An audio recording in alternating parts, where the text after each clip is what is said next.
I came home after weeks in the hospital and found my belongings thrown into the garage like trash. My son-in-law, wearing a smug smile, declared, "You do not live in this house anymore. My father needs the room." I looked him straight in the eyes and replied coldly, "Then I will kick another useless person out of my house. The time for revenge has come, the time to show them who is really in charge." Before we continue, please subscribe to the channel, William's Revenge Stories, and write in the comments what time it is where you are.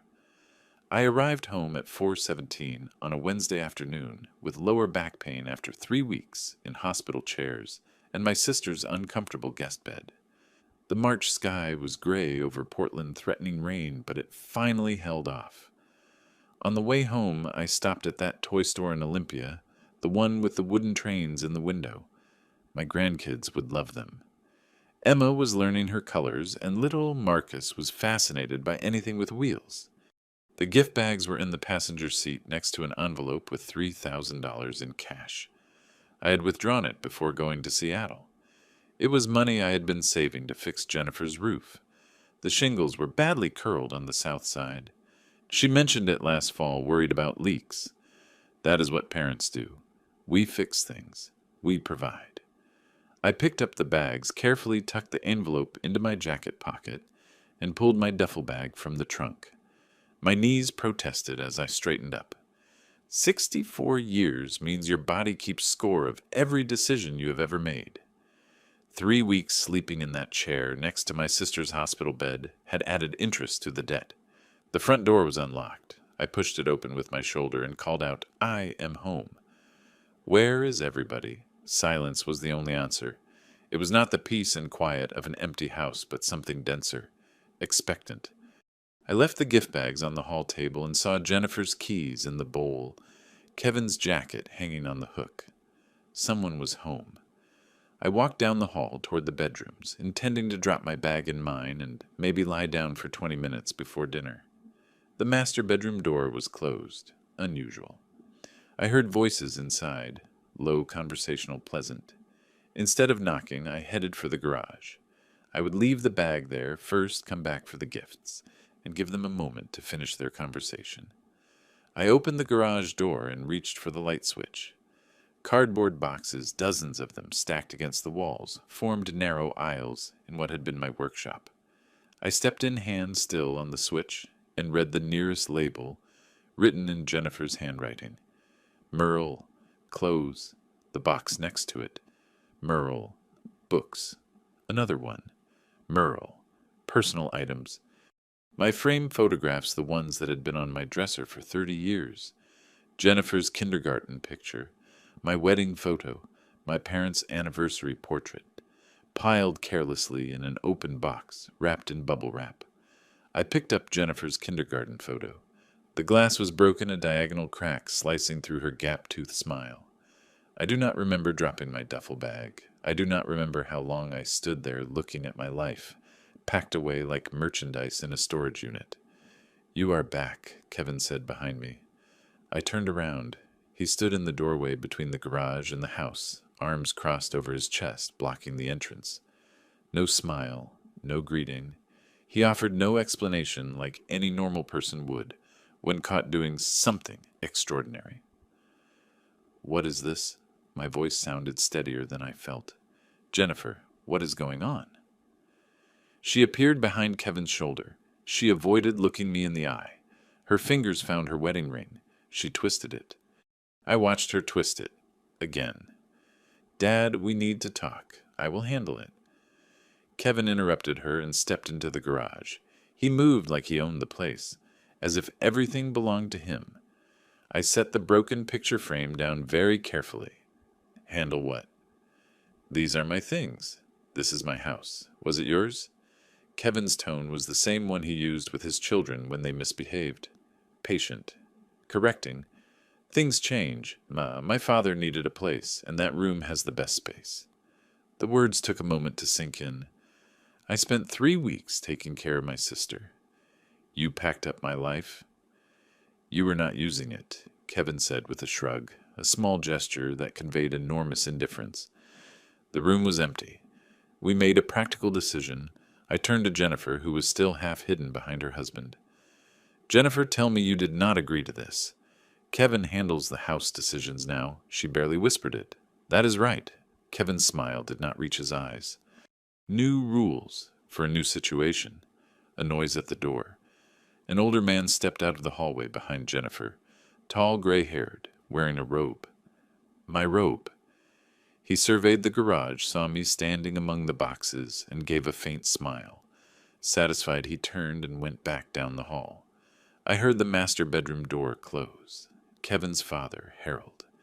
I had met him twice before, both briefly. He had seemed arrogant, the kind of man who treated waiters poorly and interrupted conversations. Your father is in my room. He needs comfort. He is 65 and has back problems. That room has the best mattress. The private bath. It makes sense. I reached into my jacket, pulled out the envelope, and offered it to Jennifer. My hand did not shake.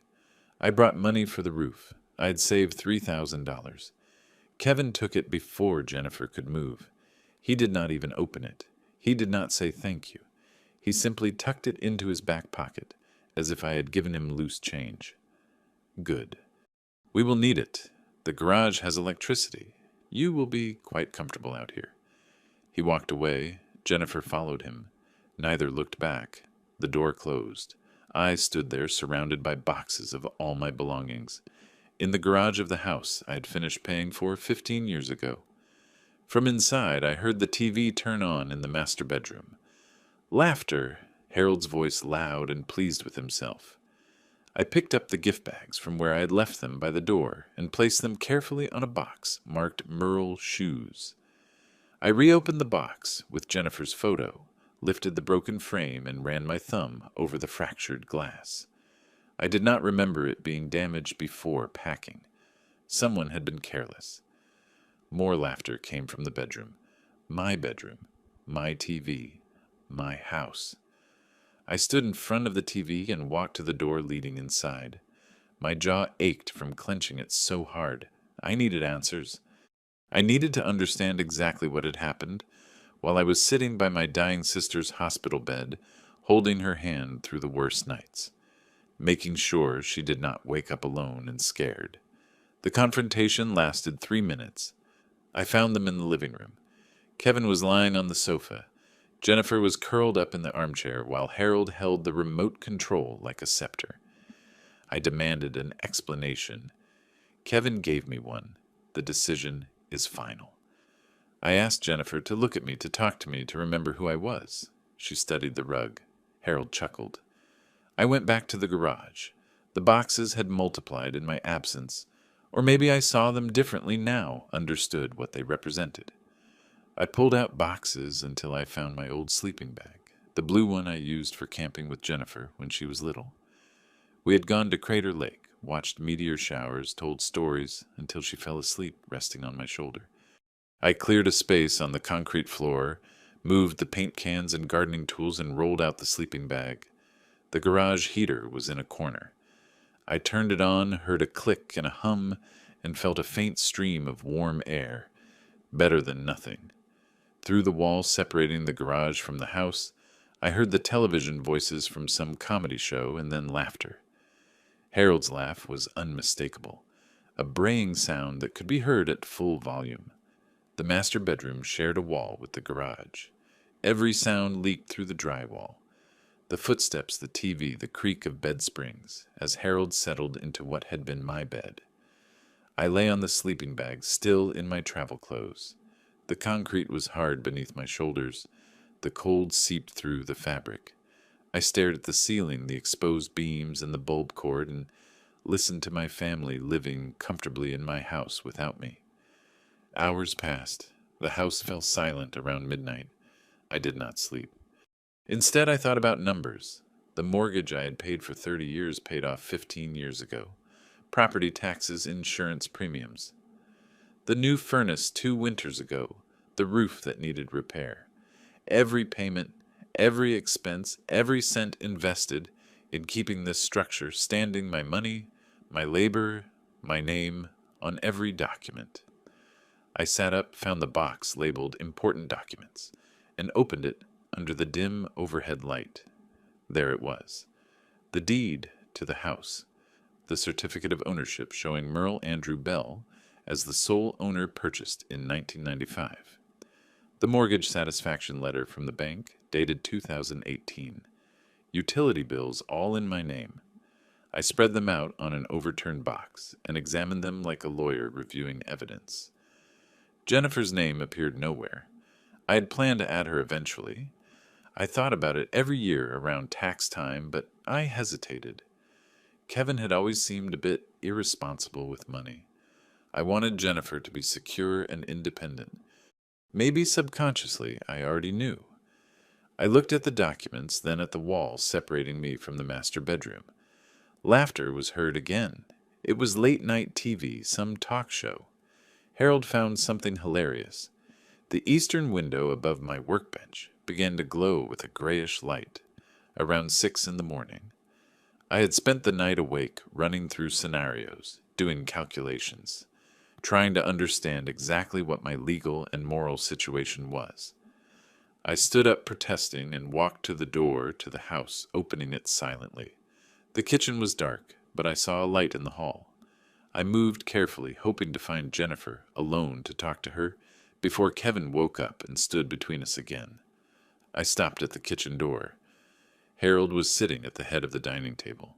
My spot. The chair I had occupied at every meal since moving into this house. Now he wore a different robe. This one was new, expensive looking. Jennifer had her back to me by the stove making breakfast. The aroma of coffee filled the air. More coffee honey. Harold offered the cup without looking at her. Jennifer filled it immediately, put down the pot, and went back to the stove. I must have made a noise. Harold turned his head. He saw me standing there and watched me with amusement. Well, look who decided to join us. Sleep well. I ignored him, kept looking at Jennifer's back. I need to speak with my daughter. She is busy. It is family breakfast time. Can we talk? Alone, Jennifer's shoulders tensed, but she did not move from the stove. Dad, now is not a good time. Steps were heard on the stairs. Kevin came down, saw me standing in the doorway, and walked past me to kiss Jennifer on the cheek. He did not even look at me, simply sat down next to Harold and grabbed the juice pitcher. You heard him. Let us eat. I stepped into the room, felt the change in the atmosphere, how Kevin straightened up, how Harold set down his coffee cup with a deliberate clink. This is my house. Every word came out precise, controlled. I bought it 30 years ago. My name is on every document. Kevin pulled out his chair and sat with exaggerated casualness. And Jennifer is your daughter. What is yours is hers. What is hers is mine. That is how marriage works. Harold laughed. Looks like someone is upset with the new arrangements. I turned to Jennifer again, forced her to look at me. Jennifer, look at me. Tell me you think this is right. She finally turned, met my eyes for an instant, and then looked away. Kevin knows what is best for our family. His father needs care. Anyway, you travel. I was taking care of your aunt. Harold leaned back in his chair, my chair, and spread his hands magnanimously. Look, boarder, we do not want trouble. You can stay in the garage as long as you follow the house rules. Kevin's rules. Boarder. The word floated in the air. A tenant, a guest. Someone allowed to exist on the margins of his own property. I watched them one by one. Kevin confident and cruel. Harold openly disdainful. Jennifer unable or unwilling to defend the man who had raised her alone after her mother died, who had worked double shifts to pay for her college, who had watched her children every weekend for 5 years. House rules. In my house. Kevin smiled. Our house now. I turned and walked back through the kitchen, crossed the door, and entered the garage. I did not slam it. I closed it carefully with precision, like when you close something you have already decided on and do not need a dramatic gesture. The documents were still scattered on the box where I had left them. House deed, mortgage, satisfaction letter, utility bills, all in my name. I picked up my phone and searched through contacts until I found the one I needed. I had not called yet. I sat there on the overturned box, phone in one hand, looking at the papers proving ownership and then at the house visible through the window. Laughter coming from the master bedroom was heard again, a morning show of some kind. Harold was enjoying his comedy. They thought I was weak. They believed I would accept it. They had forgotten something important about the man they had just exiled to his own garage. I built this life from scratch. I spent 40 years learning how structures work, how to identify weaknesses, how to dismantle something without it collapsing until you want it to collapse. I knew exactly how to undo what I had created. My finger hovered over the contact name. Not yet. First, I needed to understand everything they had done, know every detail, every piece they had moved while I was away. Then I would start making calls. The garage felt different in the daylight, less like an exile and more like a command center. I pulled my duffel bag from the trunk, packed clean clothes from the box, with my name toiletries. From another, all methodically, in view from the window facing the kitchen. I wanted them to see me packing. The front door opened just as I put the bag in the car. Kevin came out and watched me work. He did not offer help or ask questions. He simply watched, arms relaxed at his sides, waiting to see what I would do. I closed the trunk and walked to where he was blocking the driveway. "I am going to a motel. Make room for me." His expression changed, a relief barely disguised as concern. That is probably for the best. Less tension for everyone, especially for the grandkids. Yes, the grandkids. He said it as if he had forgotten they existed until I mentioned them. Jennifer appeared behind him, still in her robe, although it was past 9. She followed me to the car, her slippers scuffing the driveway concrete. "Dad, you understand, right? Kevin's father has health issues." I loaded the last bag without looking at her. "I understand everything now. I knew you would understand. You are always so reasonable." Reasonable? The word had a bitter taste. I was reasonable for 64 years. Reasonable when her mother died and I raised her alone. Reasonable when Kevin lost his 3rd job and I paid their mortgage for 6 months. It was reasonable that they asked to move in temporarily 5 years ago, and that temporary arrangement became permanent. I drove away, watching them in the rearview mirror. Kevin had his arm around Jennifer's shoulders. Both looked relaxed, victorious. The budget motel on 82nd Avenue was not very pretty. The carpet was older than my grandchildren, the air conditioner made a horrible noise, and the parking lot needed renovation. But the weekly rate was fair, and the clerk asked no unnecessary questions when I said I would be staying a while. I spread my documents on the narrow desk in room 217. The house deed looked smaller out of the safe, less impressive on the cheap laminate than I had imagined. But the words were clear. Sole owner Merle Andrew Bell. Purchase date April 12th, 1995. 30 years ago, I was 34. Jennifer was 6. My wife was still alive. My old wallet was at the bottom of the document box. The leather was cracked and faded. I opened it more out of habit than hope. Behind an expired Costco card and a photo of Jennifer at her high school graduation, I found it. The safety deposit box, key small and brass, attached to a paper tag with my account number. The Wells Fargo branch downtown still had the same marble floor I remembered from when I opened that box 20 years ago. Security protocols had been updated. More cameras, more forms. A young employee scanned my ID 3 times before taking me to the vault. "Long time no see, Mr. Bell. Is everything okay?" I pulled the long metal box from its slot and felt its weight.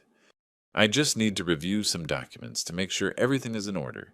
It is a good idea to keep copies. You would be surprised how many people lose important documents. I do not plan on losing anything." Inside the original deed to the house with its embossed seal, the title insurance policy, and the mortgage satisfaction letter from 2018. I remember that day when I made the last payment, feeling like I was finally free from the weight of 3 decades of monthly checks. I had invited Jennifer and the grandkids to dinner to celebrate. Kevin did not come. He had a work obligation he could not miss. The FedEx office on Burnside had better lighting than the motel. I spread everything out on the counter. Deed property, title mortgage certificate, utility bills from the last 2 years where only my name appears, bank statements proving all payments were made exclusively from my account. That is a lot of documentation. A legal matter. The worker was young, maybe 25, with tattoos on both forearms. His name tag read, Marcus, same as my grandson. A property matter. I hope it works out for you. I watched the machine produce certified copies, each page coming out crisp and bright. I'm sure it will. Back in the motel room, I brought order to the chaos. Original documents in one pile, copies in another, my handwritten notes in a third. I took out the motel notepad and created a timeline. In April 1995, bought a house for $180,000 with a 30-year mortgage. In September 2012, Jennifer married Kevin. In March 2018, made the final mortgage payment, and the house was fully paid off. In January 2020, Jennifer, Kevin, and their children moved temporarily into the house.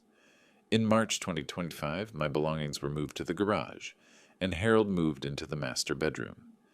The dates told a story. I had been the sole owner of the house for 7 years before Jennifer moved in. The marriage predated my last payment by 6 years. Their claim lacked legal foundation. I remembered a conversation from 2 years ago. Kevin was at the kitchen table calculator in hand and yellow pad full of numbers. With inheritance taxes, Jennifer could lose 40% of the value. Better leave it in your name for now. Protection for her. At the time, I thought he was being prudent protecting his wife. Now I saw it differently. He had been protecting himself.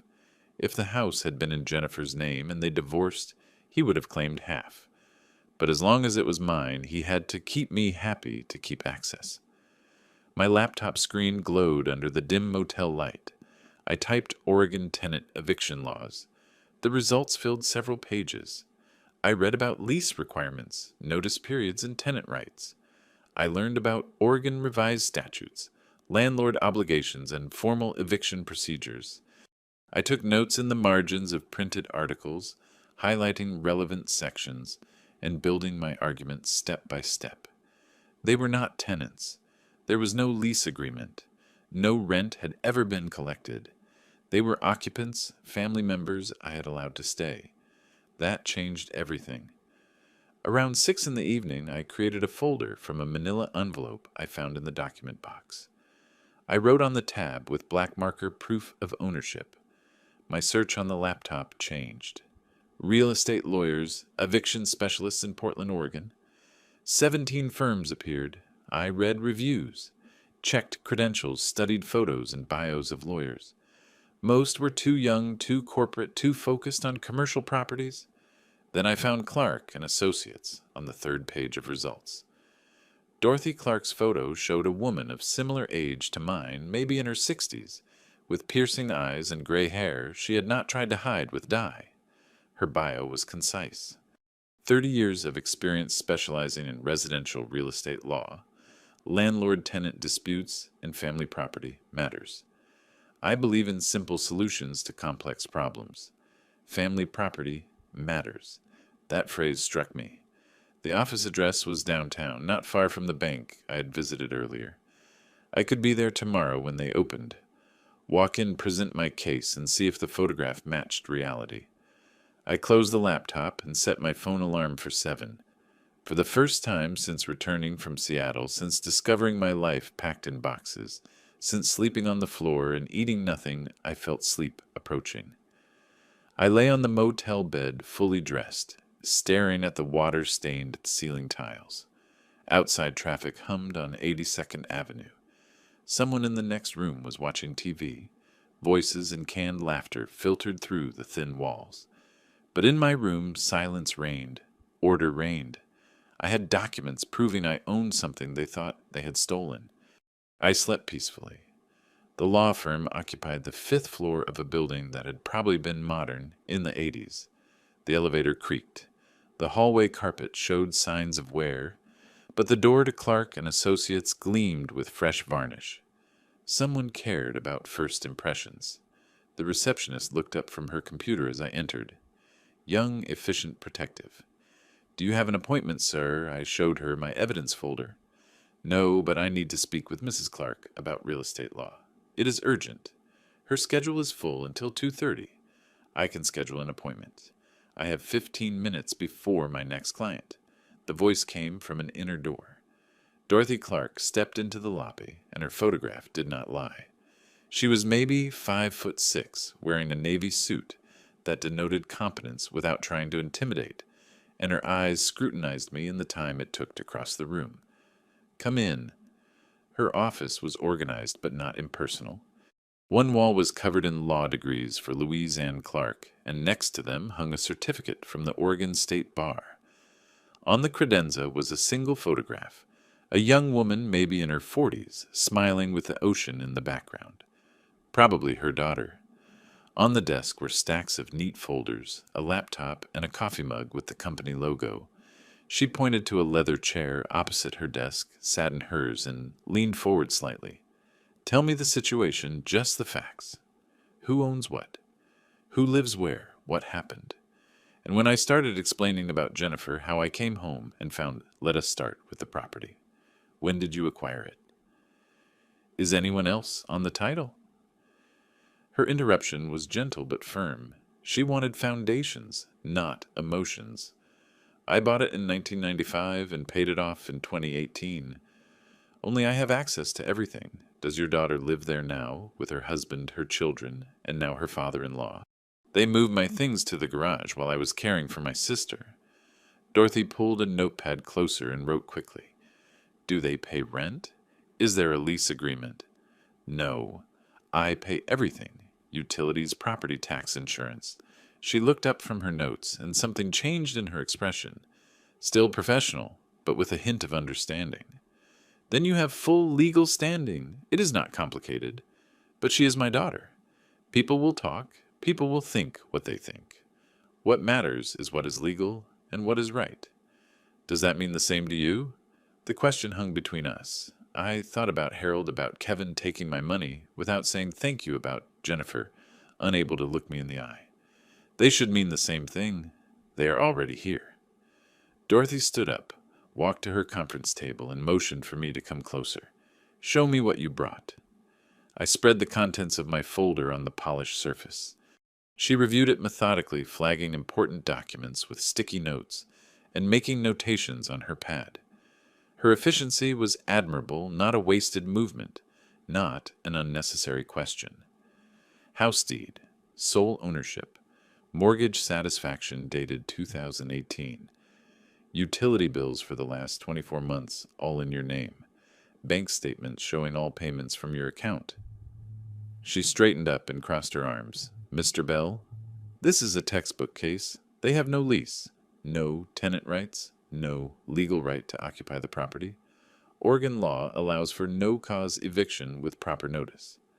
How much notice? Depends on how long they have lived there. More than a year, 5 years. She nodded, walked to a whiteboard on the wall, and picked up a blue marker. Here is the progression. She drew 3 squares linked by arrows. Step 130. Day no-cause eviction notice duly served. Step 2. If they do not comply, pressure the utility companies. Although this carries risks, payments can be suspended. Step 3. Formal eviction proceedings in court. How long does all that take if they fight 2 to 3 months total? If they are smart and leave after the notice 30 days. I watched her write Oregon Revised Statute 90.427 under the first box. The statute number meant nothing to me, but her certainty did. What if they say I'm trying to hurt my grandkids if they make me look cruel? Dorothy put down the marker and returned to her chair. When she spoke, her voice had changed, still professional, but with a strength that transcended mere legal expertise. 3 years ago, my son tried to have me declared incompetent. He wanted my law firm claimed I could no longer manage contracts or be trusted with client matters. He had a psychiatrist ready to testify and had collected statements from people I had supposedly confused in conversations. I leaned forward. What did you do? I took him to court, presented my own experts. client testimonies and case records, proving there was no error. I won. I have not spoken to him since. Do you regret anything? Her eyes met mine, only not acting sooner. Family does not mean accepting abuse, Mr. Bell. It means expecting better. And when they cannot meet that expectation, it means protecting yourself. Now the photograph on her credenza made sense.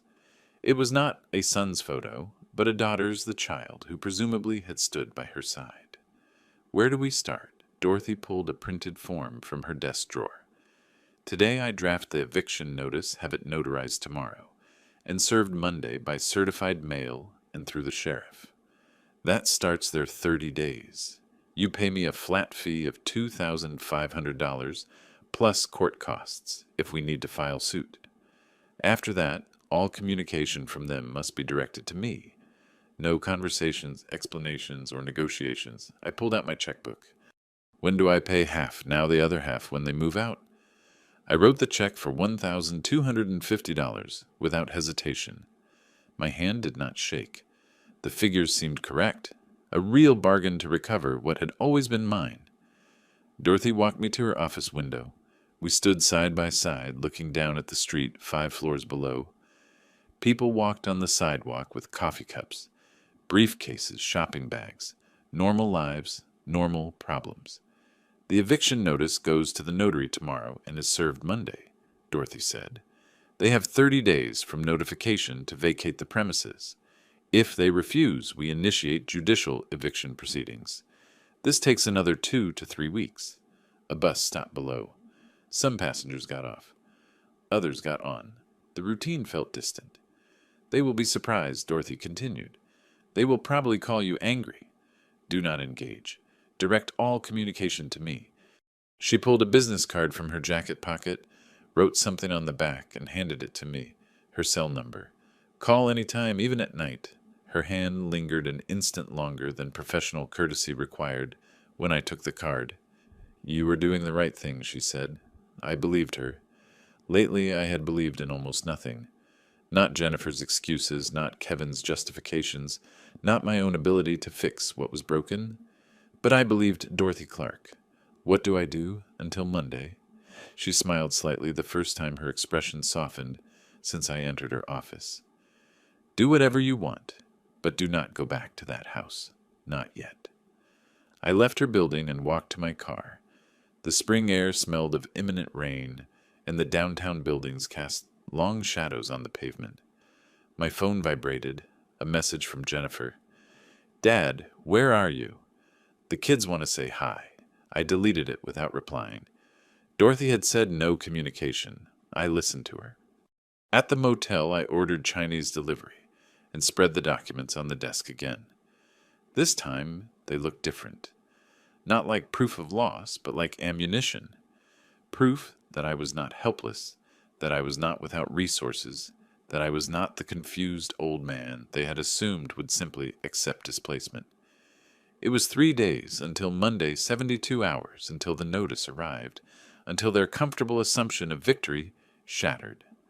I ate dinner slowly, savoring every bite, and slept better than I had in weeks. The coffee shop near the motel smelled of burnt coffee and cleaning products. I sat at the corner table phone propped between my hands, staring at the screen like it might explode.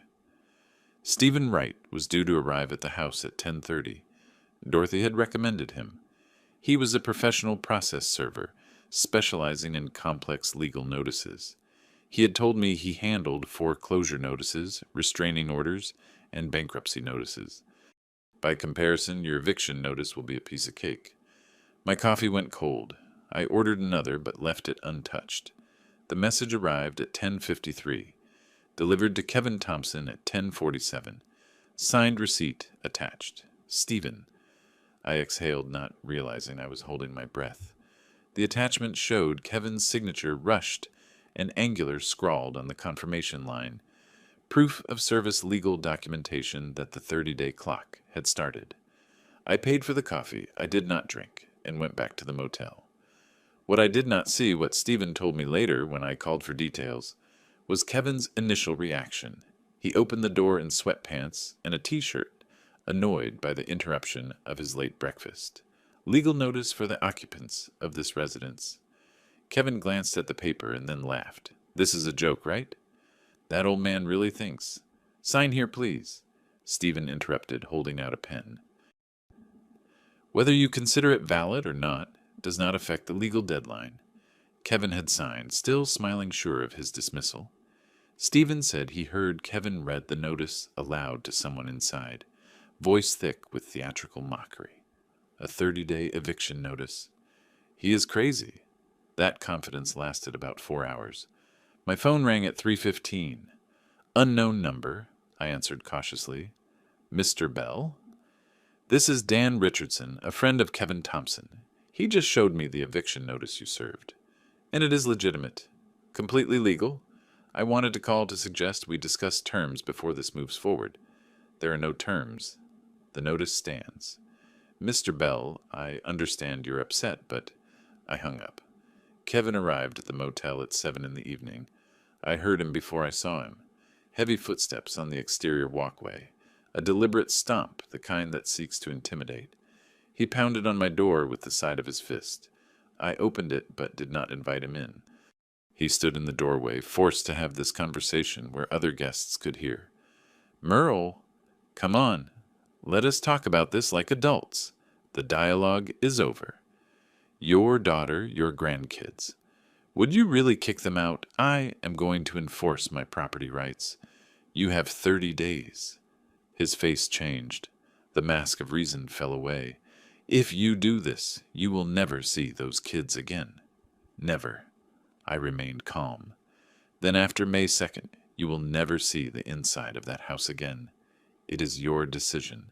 My father has health issues. You know that. Then find him suitable housing. That is not my responsibility. Kevin stepped closer. Do not come back.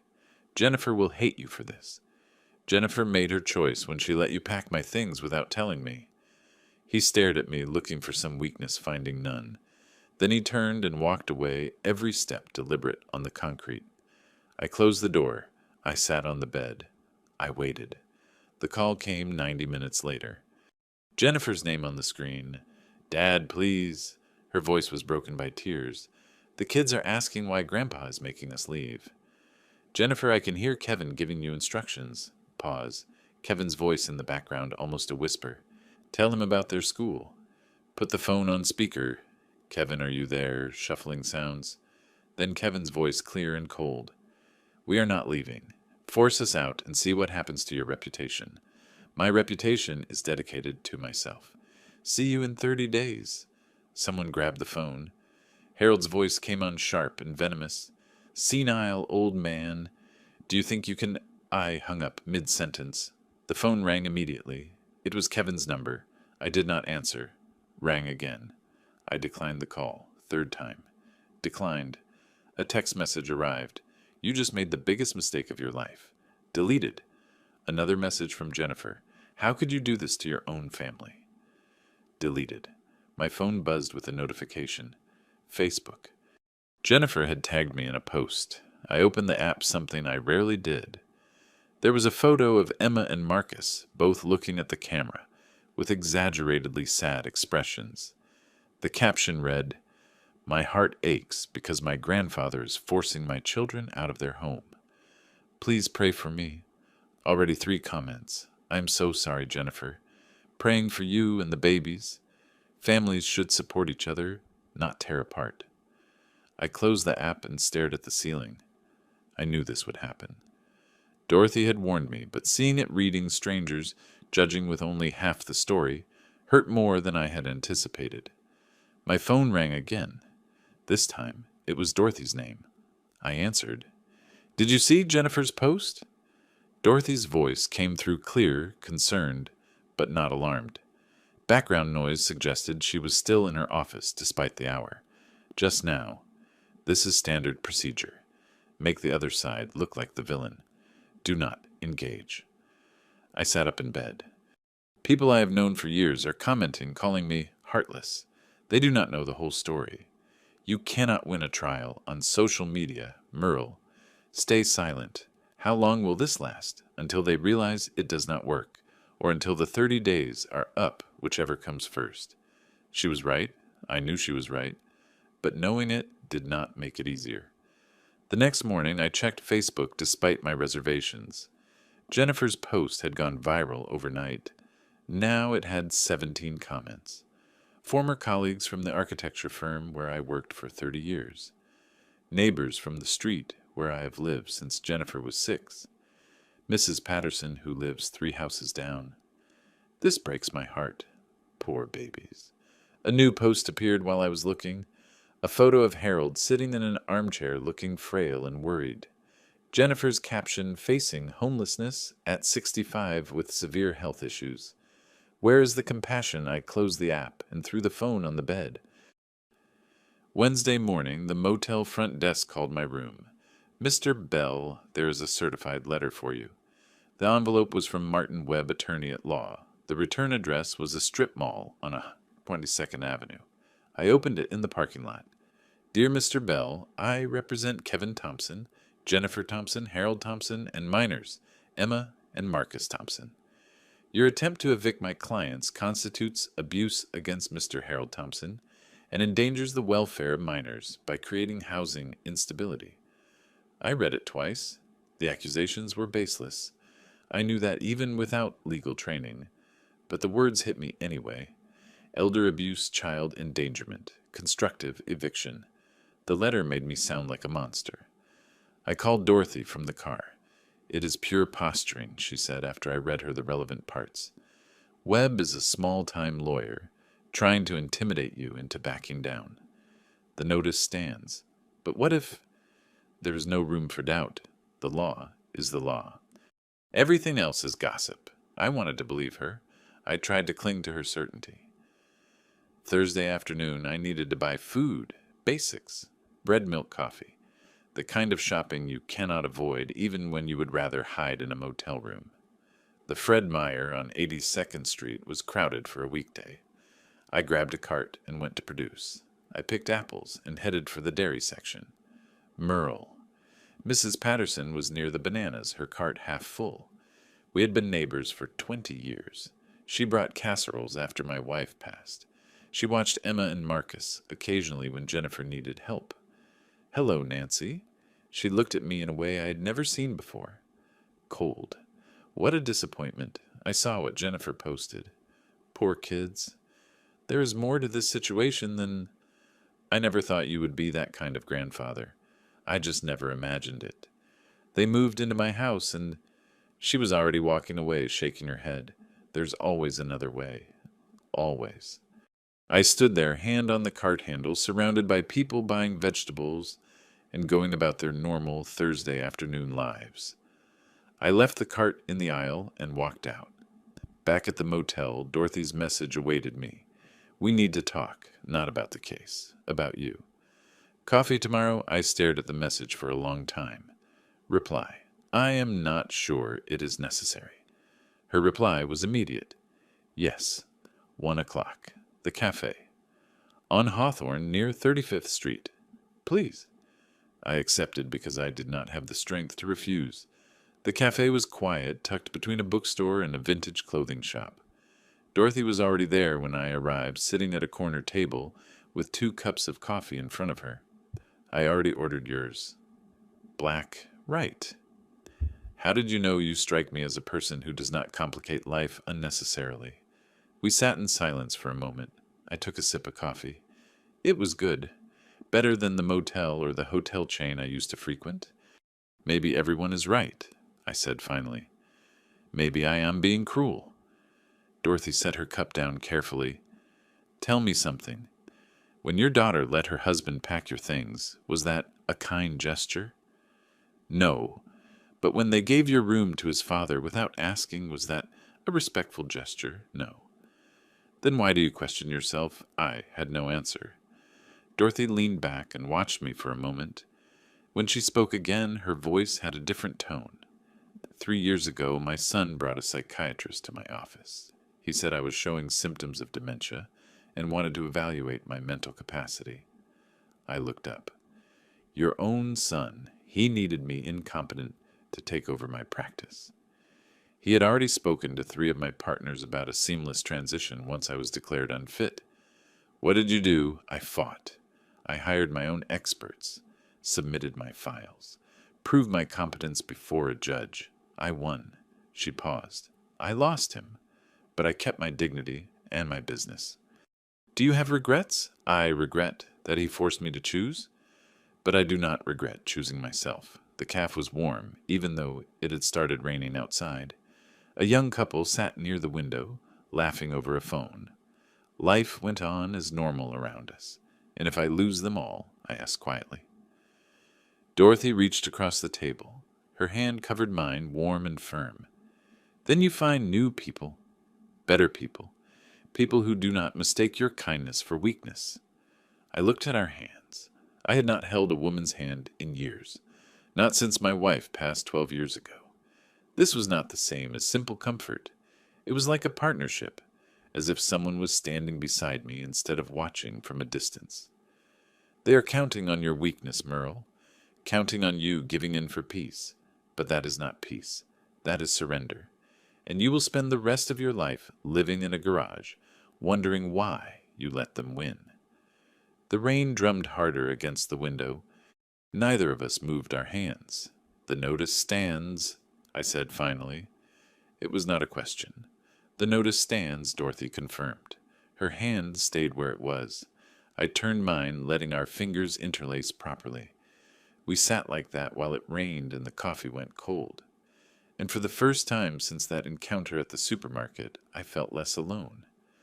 Outside, the world might be judging me. On the internet, strangers might label me heartless. But here in this quiet cafe with this woman who understood betrayal as only one who had lived it, could I felt something I had not felt in weeks. I felt certainty. Dorothy spread the utility bills on the conference table like a dealer showing her cards. Electricity, water, cable, internet. My name was on the header of every account. They are living in your house at your expense, she said, tapping the cable bill with her pen. It is time to cut the payment. We were 2 weeks into the 30-day notice period. Jennifer's Facebook posts continued. Photos of the kids doing homework at the kitchen table. Messages about persevering in the face of a family crisis. Kevin had not responded to my calls or messages since the eviction was served. They were dug in, treating the eviction as a mere threat. The notice expires in 2 weeks, Dorothy continued. Are they still there? Jennifer posted yesterday about standing firm against injustice. They are not leaving. Dorothy leaned back in her chair and watched me. Then we increased the pressure. Cable. Internet. Reduce their expenses. All legal. You are the account holder and are preparing to sell. Companies do not care about family drama. How long does it take? Cable disconnection takes 48 hours. Reducing the electric bill takes about a week to process the paperwork. She opened something on her laptop and turned the screen toward me. You cannot cut electricity completely. Safety regulations. But you can request a reduction to minimum service. Enough for the refrigerator and basic lighting. Nothing for entertainment or comfort. I thought about Kevin and Harold watching sports in my room. The kids watching cartoons on their tablets. Jennifer running the dryer 3 times a day because she never learned to organize laundry well. Do it, I said. Back at the motel, I called the cable company first. I put them on speaker so I could take notes. Old habit from architecture meetings where every detail mattered. May I ask the reason for disconnection change of residence? I no longer live there. Will anyone else be taking over the account number total disconnection? I can process it in 48 hours. You will receive a confirmation email shortly. The electric company was more complicated. The representative questioned my request for minimum service. They suggested I simply transfer the account to the current occupants. I explained that the property is in dispute and will be reduced to the legal minimum until resolved. The legal minimum required a refrigerator, a stove, and 1 lamp per room. No heating allowed beyond what was necessary for pipes. No air conditioning allowed. No entertainment systems. The confirmation email arrived that evening. Service reduction effective in 5 business days. I photographed everything. Confirmation emails. Receipts of service changes. I created a spreadsheet with dates, times, and account numbers. My architect's precision applied to legal warfare. Dorothy called that night. How did it go? Cable cut Friday. Power goes down next Wednesday. Good. Now we prepare the next phase. She paused. Have you thought about listing the house for sale, maybe? Maybe not. But preparing the listing, getting photos, and drafting MLS documents sends a message. It shows you are serious. We met a real estate photographer on Saturday. He took exterior shots while I waited in the car, not wanting to risk running into the family. The house looked beautiful in the afternoon light. The garden I had tended for 30 years. The new gutters I installed 2 summers ago. The painted frames Jennifer once praised. When do you want this published? The photographer asked, showing us images on his laptop. I looked at Dorothy. She nodded slightly. Not yet, I said. I will let you know in 10 days. The internet went down Friday afternoon. Kevin called an hour later, voice tight with rage. What did you do? The internet is gone. I disconnected services at my property. You cannot just. The kids need internet for school. You have 13 days to find a new residence with internet. I suggest you start looking. This is illegal. I'm going to cut the utilities. Consult your lawyer. I am the account holder. I can modify or cancel any service I'm paying for. He hung up without another word. Jennifer called that evening. I heard the kids crying in the background. Their voices were high and panicky like when routine breaks. Dad, please. The kids cannot do their homework. The power supply is at safety minimum. The refrigerator works. Basic lighting works. For anything else, you need to open your own account. We cannot afford it. Then perhaps you should consider that the housing I provided was not as onerous as Kevin made it seem. Silence, then quietly. Mom would be ashamed of you. The words hit me heavy in my chest.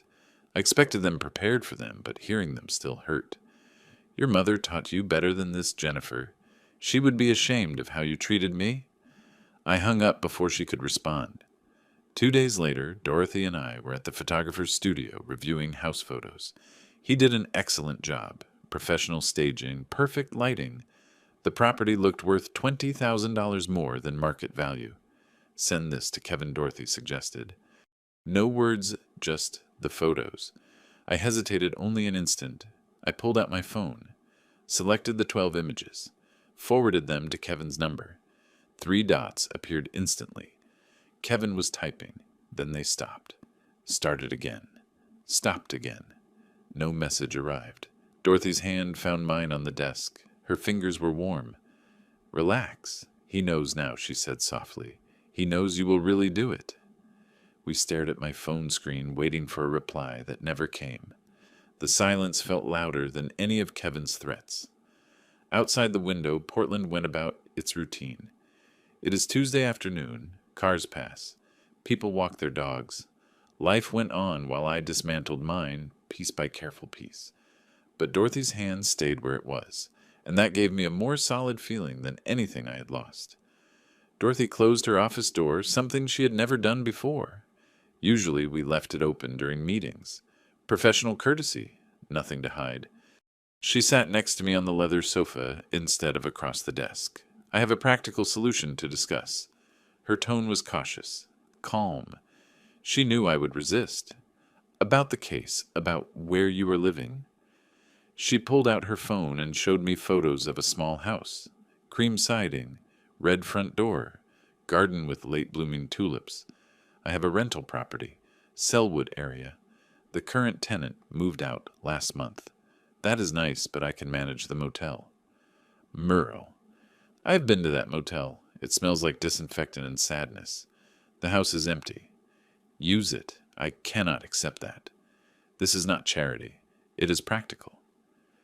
She looked me straight in the eye. I cannot have my client depressed when he needs to be sharp.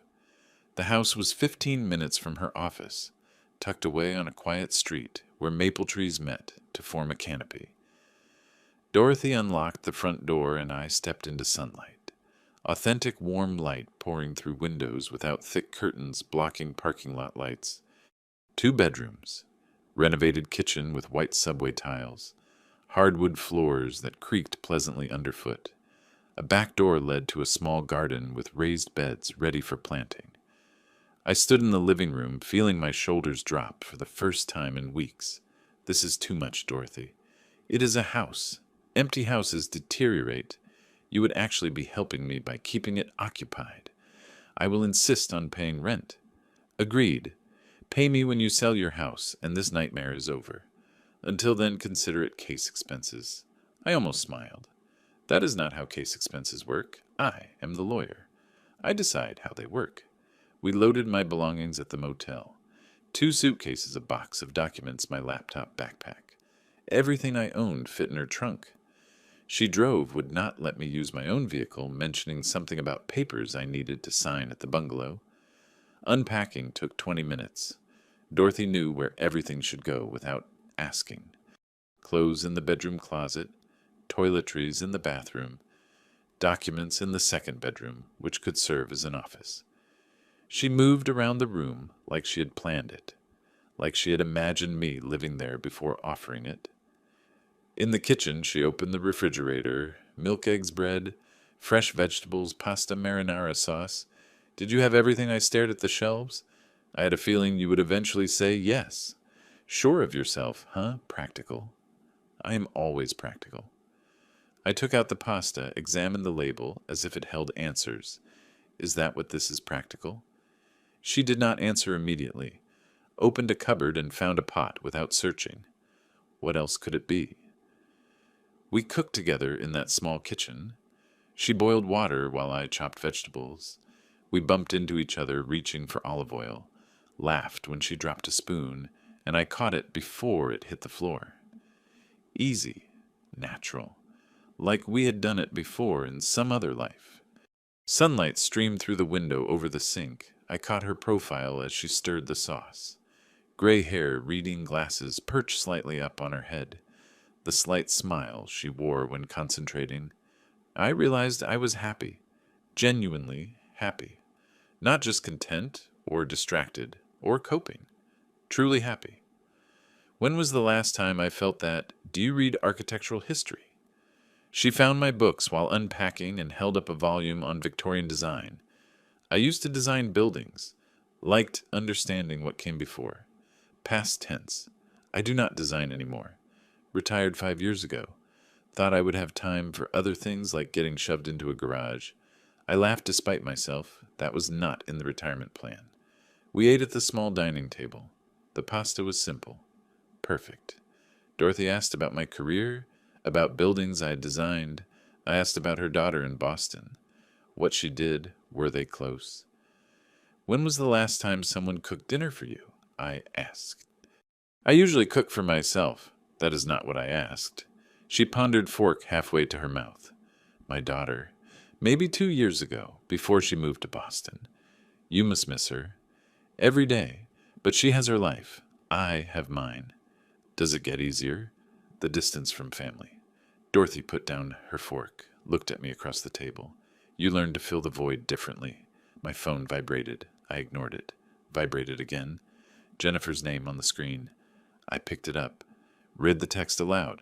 Harold and Kevin had a huge fight. The kids are scared. Please reconsider. Dorothy read it over my shoulder, said nothing, just squeezed my hand where it rested on the table. We washed dishes together. She scrubbed. I dried. The window over the sink overlooked the garden. Twilight dyed the beds purple. I could plant tomatoes there. Maybe herbs. The idea seemed radical after weeks of motel rooms and garage exile. At the front door, Dorothy grabbed her purse. I held out her keys. Thank you, I said. For everything, the house, the case, you. I did not know how to finish. She adjusted her coat, not looking me directly in the eye. Would you do the same? Would I? She looked at me then. I think so. I think you are a person who helps others. That is why this situation hurts so much. You were always the giver, and they just took. Something shifted in the space between us. I reached out, touched her gently on the arm. "Stay a while longer, keys in hand." She looked at them, then at me. "I should stay. It is not a demand. Just asking." Dorothy left the keys on the hall table. "Maybe one more cup of coffee," she said softly. We went back to the kitchen.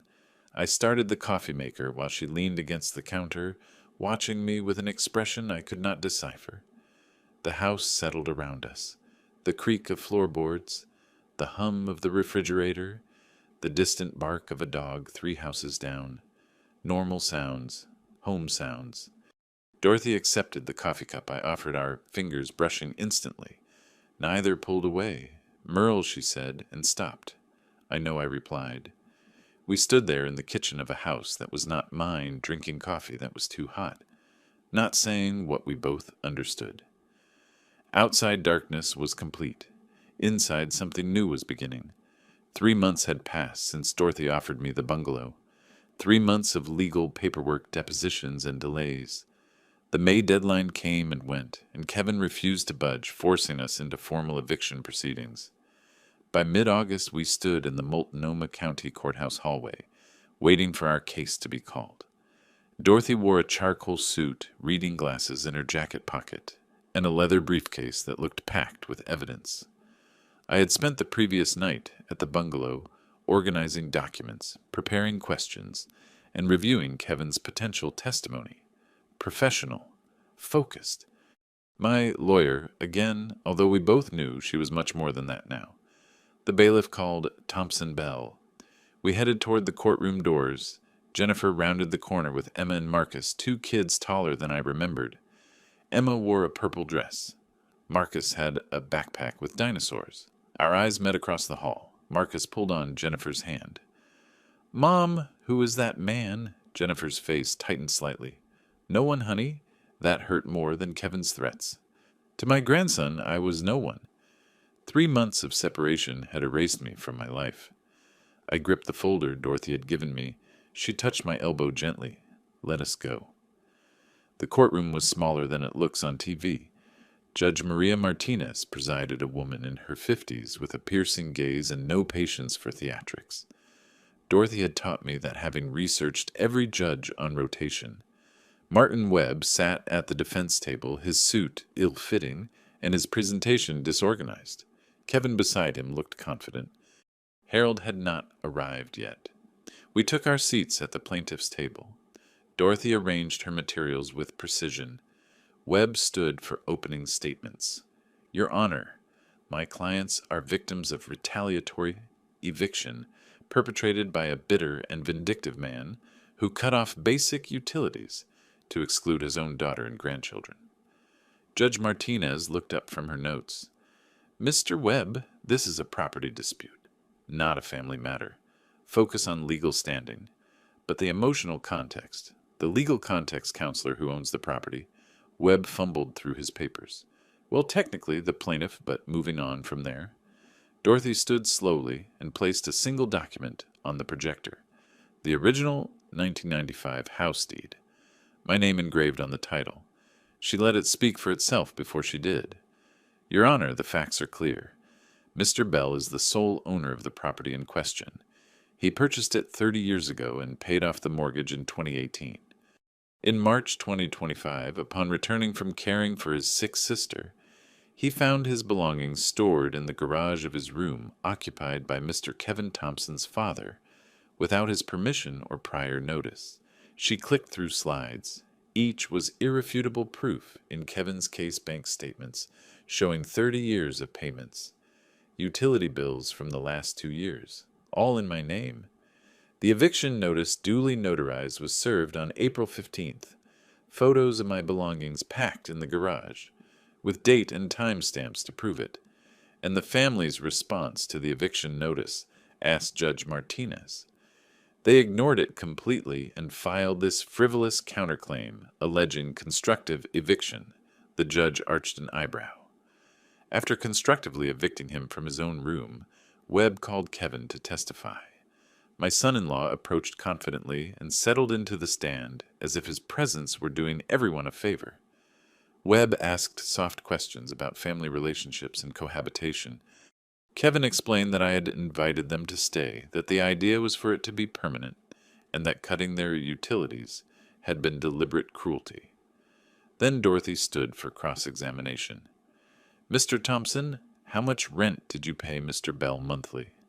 "We had a family agreement. Yes or no?" "Paid rent." Kevin clenched his jaw. "No, but—" "When you moved your father into Mr. Bell's room, did you ask for permission?" "He was in Seattle. We needed to." "Permission, yes or no?" "No." "When you stored Mr. Bell's belongings in the garage, did you notify him beforehand?" Long pause. Kevin looked at Webb, but found no solution there. "No." Dorothy presented manila folders in sequence like dealing cards. Stephen Wright's notarized affidavit regarding Kevin's initial mockery upon receiving notice. Phone records showing Kevin's threatening calls after notice. Email confirmations of utility disconnects. All requested by the account holder, me. I was called to testify. Dorothy's questions were gentle but devastating in their simplicity. "Mr. Bell, when you returned from Seattle, where did you sleep the first night in my garage? On the concrete floor, in the house you had owned for 30 years. Yes. Did anyone apologize? No. My son-in-law told me those were the new rules. The courtroom was silent, save for the stenographer's typing. Judge Martinez reviewed the documents Dorothy had presented calmly. Kevin whispered something urgent to Webb. Jennifer sat in the gallery, weeping silently into a tissue. The judge looked up. This court finds absolutely no merit in the constructive eviction claim. Mr. Bell is the sole owner. The defendants are illegal occupants without lease or payment, who denied the owner access to his own home. The original eviction notice stands. The defendants must vacate within 7 days and pay the plaintiff $8,500 in court costs, plus $5,000 in damages. Harold burst into the courtroom late as usual. He caught the end of the sentence. "This is outrageous. We have nowhere to go. Mr. Thompson, father, sit down, or I will hold you in contempt.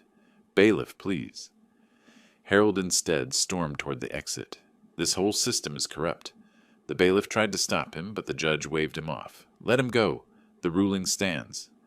Kevin stood stunned. Webb gathered his papers. Defeat was reflected on his face. Jennifer stood, took her children's hands, and walked to the doors without looking at me.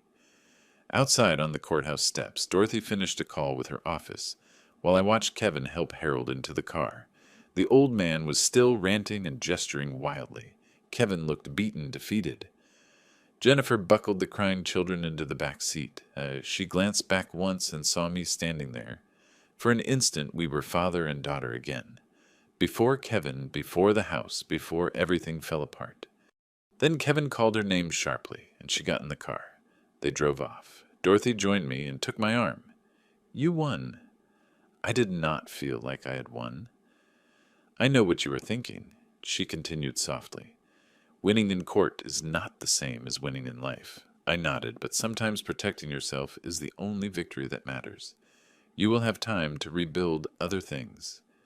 She did not say, "Let us rebuild together," but it was there implied in the way her hand rested on my arm. We walked together to her car.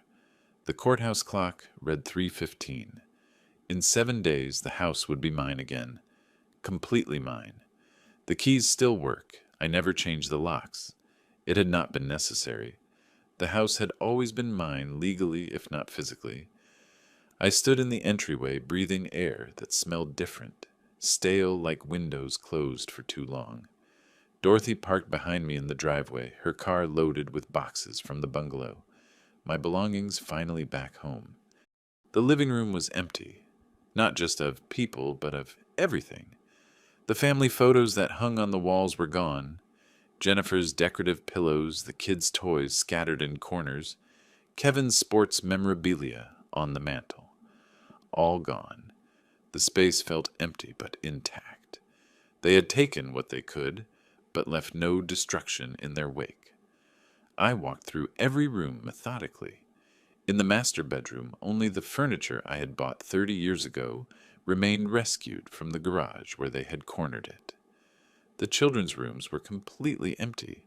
Not even a forgotten crayon on the floor.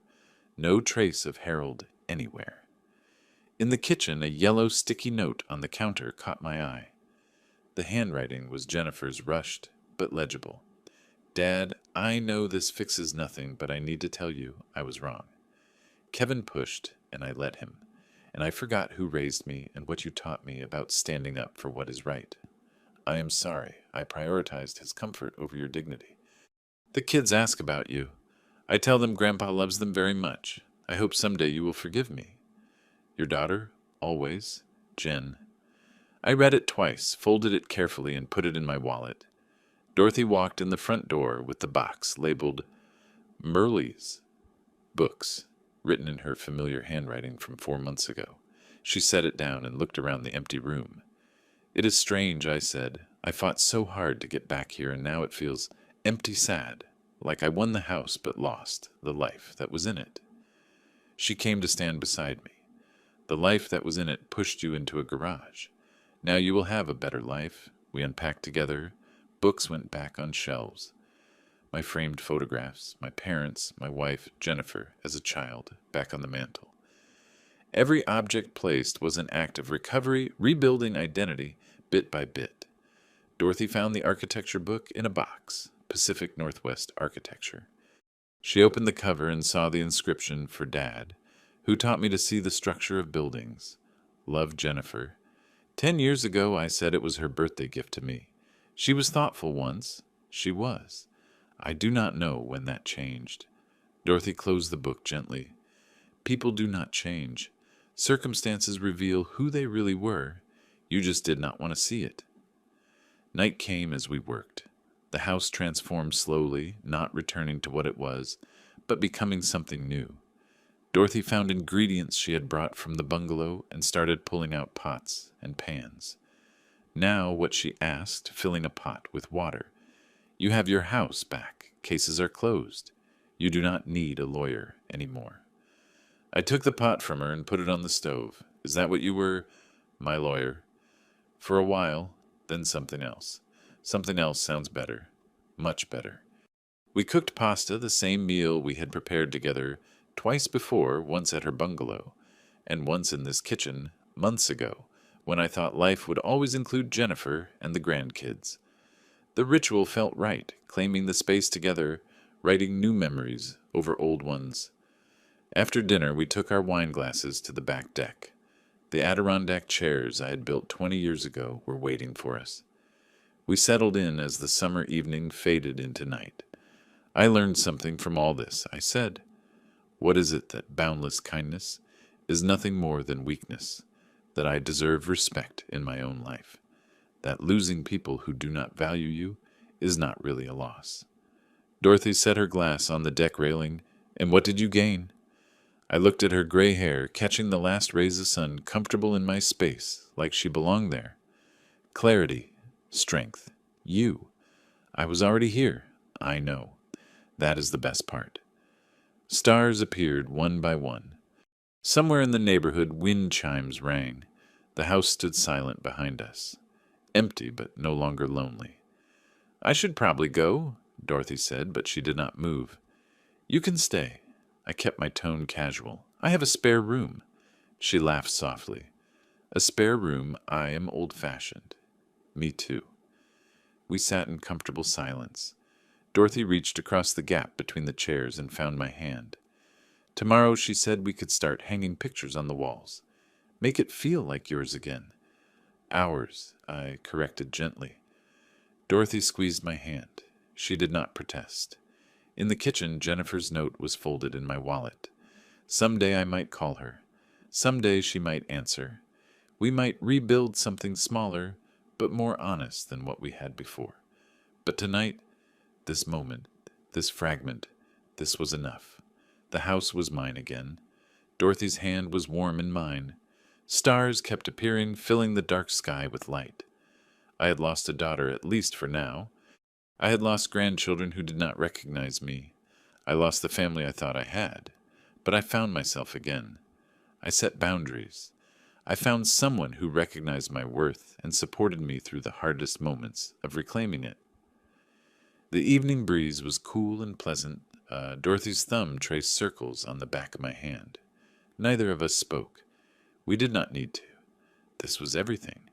If you like this story, please like this video, subscribe to the channel, and share your thoughts in the comments. To hear the next story, click the box on the left. Thanks for watching.